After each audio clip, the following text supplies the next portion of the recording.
समय होता है दोपहर के 2 बजे का।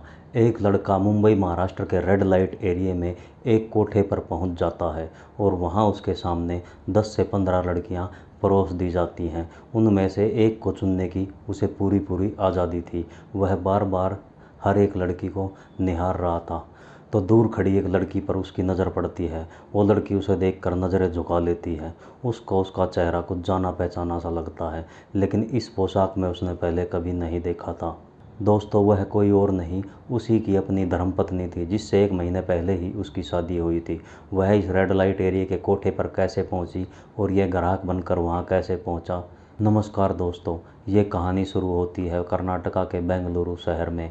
यहाँ पर एक लड़का अपने माता पिता और अपनी वाइफ के साथ रह रहा होता है, जिसकी 15-20 दिन पहले ही नई नई शादी हुई है और वह एक मल्टीनेशनल कंपनी में जॉब कर रहा होता है। उसको कंपनी से एक मेल आता है।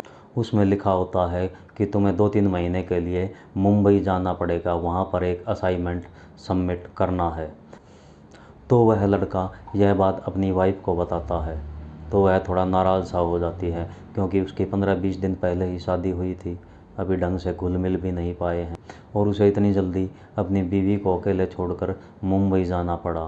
फिर वह मुंबई चला जाता है और वहाँ से जाकर अपनी वाइफ को फ़ोन करता है कि मुंबई बहुत अच्छा शहर है, क्या तुम यहाँ घूमना चाहोगी? हाँ, मैंने सिर्फ मुंबई के बारे में बातें सुनी हैं और फिल्मों में देखा है, मैं साक्षात देखना चाहूँगी मुंबई कैसा शहर है। तो वह अपनी बीवी को बोलता है कि तुम्हारी 10 तारीख की टिकट करवा दी गई है और तुम अपने निर्धारित समय पर ट्रेन में बैठकर मुंबई के लिए निकल लेना। उसकी वाइफ फूला नहीं समाती, खुशी के मारे उछल जाती है और बोलती है कि मैं भी मुंबई आऊँगी। लेकिन उस बेचारी को क्या पता था मुंबई में उसके साथ क्या होने वाला है। देखते ही देखते समय बीत गया और 10 तारीख आ गई। 10 तारीख को वह निर्धारित समय पर अपनी ट्रेन में अपनी बोगी में अपनी सीट पर जाकर बैठ जाती है। अपने सास ससुर को कॉल लगाती है और बोलती है कि मम्मी पापा, मैं ट्रेन में बैठ चुकी हूँ और कुछ ही समय में मैं मुंबई महाराष्ट्र अपने पति के पास पहुँच जाऊँगी। फिर वह दूसरा कॉल अपने पति को लगाती है और बताती है कि मैं ट्रेन में बैठ चुकी हूँ। तो उसका पति उसको वहाँ से हिदायत देता है कि किसी अजनबी से ज़्यादा बातचीत नहीं करनी है और ना ही किसी का कुछ दिया हुआ खाना है, और बीच बीच में मैं तुम्हें फ़ोन करता रहूँगा और स्टेशन पर तुम्हें लेने के लिए आ जाऊँगा। फिर ट्रेन मुंबई महाराष्ट्र के लिए स्टेशन से निकल जाती है और उस औरत की सामने वाली सीट पर 2 आदमी और बैठे हुए थे। देखने से लग रहा था कि वह एक दूसरे से अपरिचित हैं, क्योंकि वह आपस में बिल्कुल बात नहीं कर रहे थे। फिर उनमें से एक आदमी ने इस औरत से पूछा कि बहन जी, आप क्या अकेले मुंबई जा रहे हो? तो उसने जवाब दिया, हाँ भैया, मैं अकेले ही जा रही हूँ, वहाँ पर मेरे पति एक मल्टीनेशनल कंपनी में जॉब करते हैं, उन्होंने मुझे बुलाया है। पहले मैं ट्रेन में कई बार जा चुकी हूँ, लेकिन अकेले सफ़र पहली बार कर रही हूँ। फिर वो दोनों आदमी कुछ खाने का सामान निकालते हैं और एक दूसरे को देते हैं और खाने लग जाते हैं। फिर वह उस औरत यानी कि तानिया, उस औरत का नाम तानिया होता है, तानिया को भी खाने के लिए ऑफ़र करते हैं कि तुम कुछ खाना चाहोगी, लेकिन उसने मना कर दिया। तो वह एक दूसरे के साथ खाने लग जाते हैं। फिर कुछ देर बाद तानिया अपने बैग से कुछ सामान निकालती है और खाने लग जाती है। तो वह दोनों आदमी तानिया के खाने के सामान की तरफ नज़र गड़ा कर बैठ जाते हैं। तो तानिया की मजबूरी हो जाती है कि उनसे भी पूछ ले कि तुम कुछ खाओगे। तो तानिया ने उनसे पूछा कि भैया आप लोगे? तो वो दोनों हाथ बढ़ाकर तानिया का सामान खाने लग जाते हैं और उससे बातचीत करना शुरू कर देते हैं। फिर वह चाय मंगवाते हैं और तानिया से पूछते हैं कि बहन जी, आप भी चाय पियोगे? तो तानिया उनको मना कर देती है, लेकिन वह ज़बरदस्ती 3 कप मंगवा लेते हैं और तानिया के हाथ में बिना पूछे ही चाय का कप पकड़ा देते हैं। फिर तानिया भी चाय पीने लग जाती है और धीरे धीरे तानिया को नींद आने लग जाती है, क्योंकि चाय में उन्होंने कुछ नशीला पदार्थ मिलाया हुआ था, और तानिया सो जाती है। फिर तानिया की जैसे ही आँख खुलती है तो वह एक गाड़ी में बैठी होती है। आजू बाजू में वह दोनों आदमी बैठे होते हैं और गाड़ी तेज़ चल रही होती है और एक तीसरा बंदा और उनके साथ होता है, वह गाड़ी चला रहा होता है। फिर तानिया उनसे थोड़ी थोड़ी आंखें खोल कर पूछती है कि मैं कहाँ हूँ और तुम मुझे कहाँ ले आए? तो वह बिना कुछ बात किए तानिया को एक थप्पड़ मार देते हैं और बोलते हैं कि तुम चुपचाप बैठी रहो, वरना जान से मार दी जाओगी। और धीरे धीरे वह गाड़ी एक मुंबई महाराष्ट्र के रेड लाइट एरिया में पहुंच जाती है और एक कोठे के सामने जाकर रुक जाती है। फिर वे दोनों आदमी उसको नशे की हालत में ही उस कोठे पे सहारा देकर ऊपर चढ़ जाते हैं।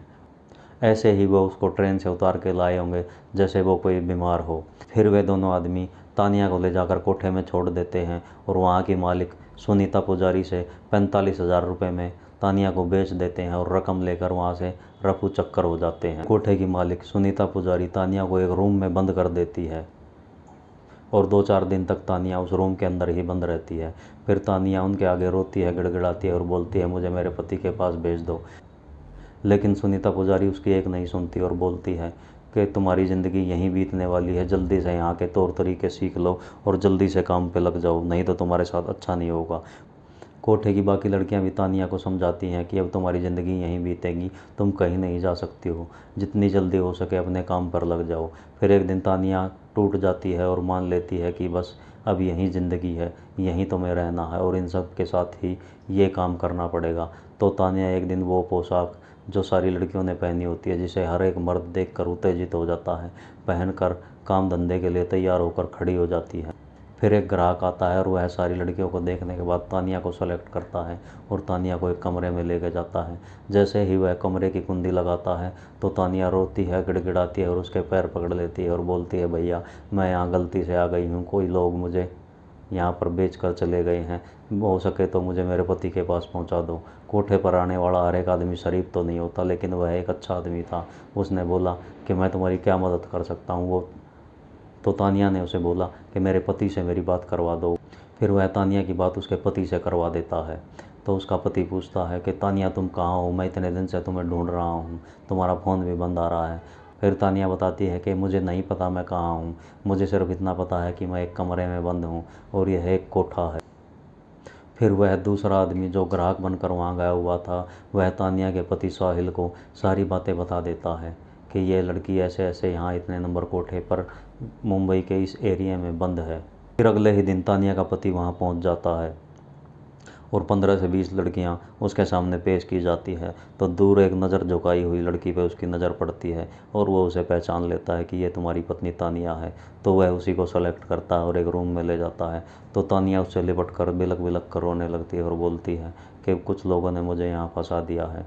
लेकिन फिर साहिल उसे कुछ नहीं कहता और अपने सीने से लगा लेता है और माफ़ कर देता है और बोलता है कि मैं कुछ ना कुछ तरकीब निकाल कर तुम्हें यहाँ से निकाल ही लूँगा, तुम टेंशन मत लो। फिर वो बोलता है कि यहाँ से कैसे निकले, अगर हम यहाँ से ऐसे भागेंगे तो ये लोग हम पर हमला कर देंगे और हमें मार देंगे। तो फिर साहिल पुलिस कंट्रोल रूम में फ़ोन कर देता है और अपनी आप बीती सुनाता कि ऐसे ऐसे फलाने कोठे में मैं अपनी बीवी के साथ एक रूम में बंद हूँ।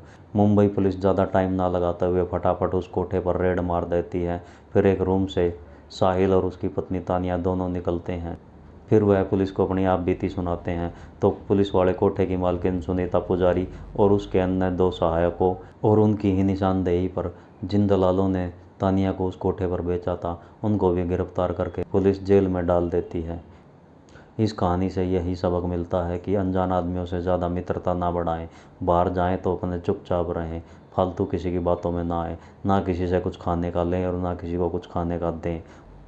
दोस्तों, यह कहानी यहीं ख़त्म होती है। जब तक के लिए आप सावधान रहें और सतर्क रहें। जय हिंद, जय भारत। धन्यवाद दोस्तों। अगर वीडियो पसंद आई हो तो वीडियो को कर देना लाइक और चैनल को कर लो सब्सक्राइब।